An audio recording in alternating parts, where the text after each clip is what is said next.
What if this isn't a love story at all, but a merger worth 9 figures? Because that's the rumor setting the internet on fire right now. Allegedly, Kylie Jenner and Timothée Chalamet have signed, or are preparing to sign, a $100 million wedding agreement tied to the Kardashian empire. Not gross revenue, not inflated hype, net profit projections. And if that sounds unreal, that's exactly why people can't stop talking about it. The claim says the wedding would happen by the end of 2026 and be folded directly into the family's reality machine.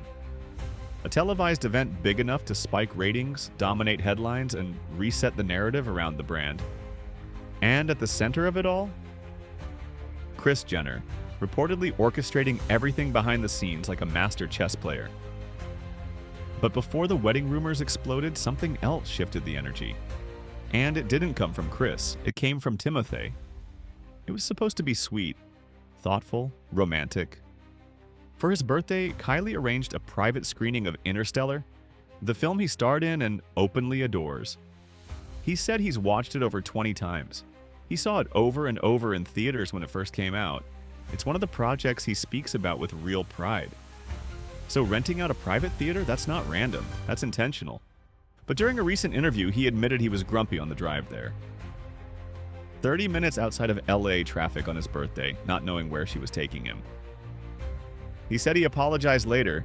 He laughed it off, but fans didn't, because timing is everything. When whispers of a structured $100 million wedding contract are already circulating, every small comment feels bigger. Suddenly, a grumpy car ride isn't just a mood, it's a crack.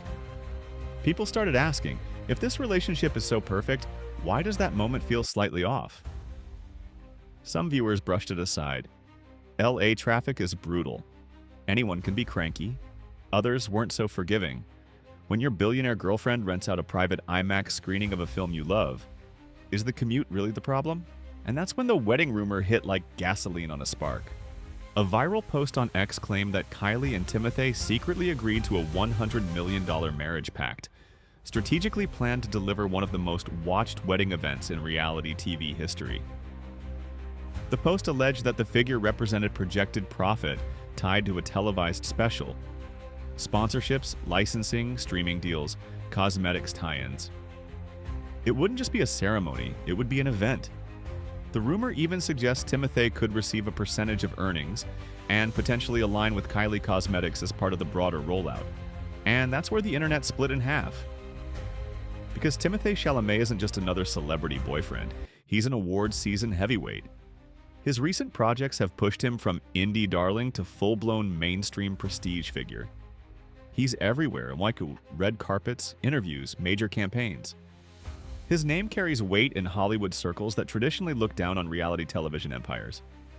So critics started asking the uncomfortable question, who benefits more? Does Kylie gain credibility and artistic prestige by aligning with him? Or does Timothée multiply his global exposure by stepping into the Kardashian spotlight machine? Because whether people like it or not, that machine works. It amplifies, it trends, it dominates.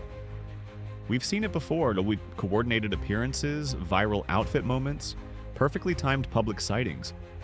The family understands narrative arcs better than most film studios, so when rumors suggest a wedding could align with rating cycles or brand resets, people don't dismiss it outright. They analyze it, especially when you consider Kylie's recent positioning. She's taken a lower profile on the family show in recent seasons. She isn't constantly front and center like earlier years.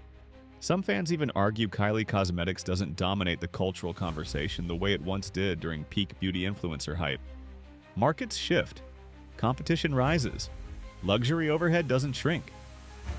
So now skeptics are wondering, could a massive wedding special double as both a romantic milestone and a strategic relaunch moment?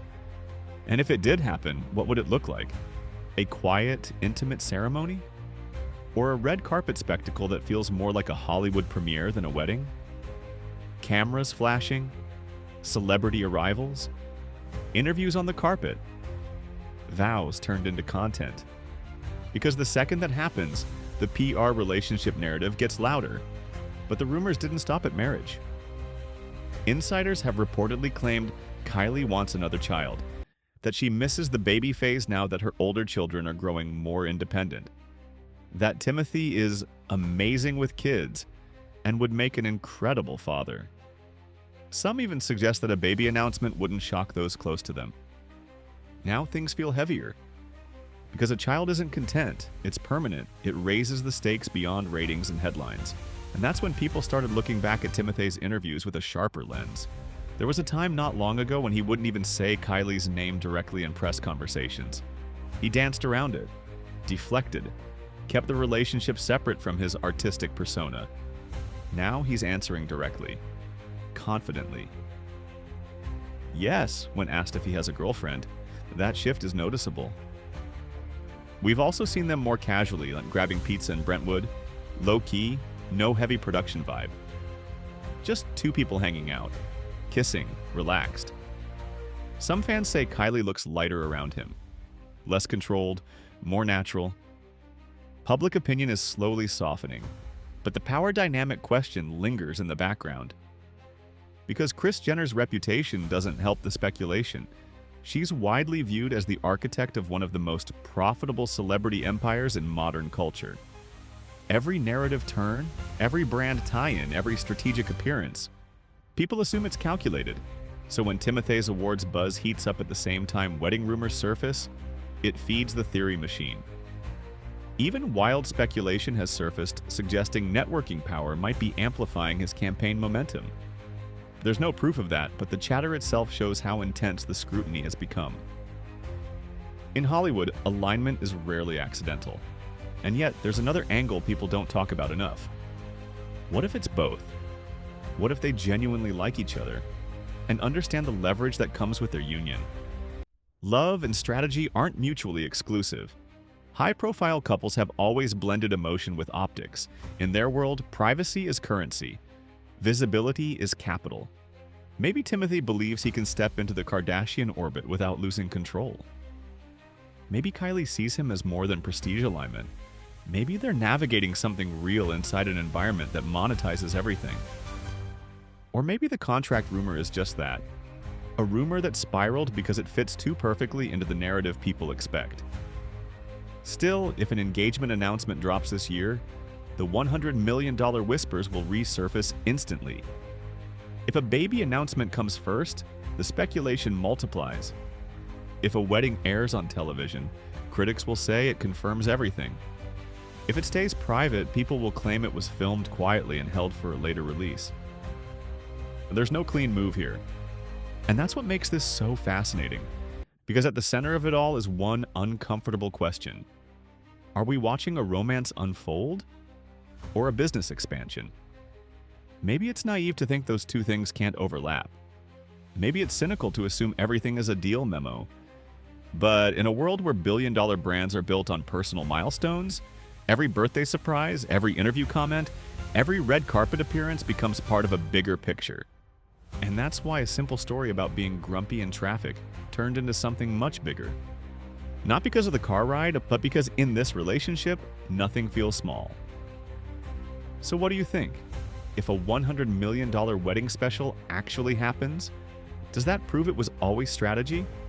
Or does it just prove they understand their market better than anyone else? And if a baby arrives before a ring, what does that signal about where this is really headed? Because one thing is clear, whether this is love, leverage, or a calculated mix of both, the spotlight isn't dimming anytime soon.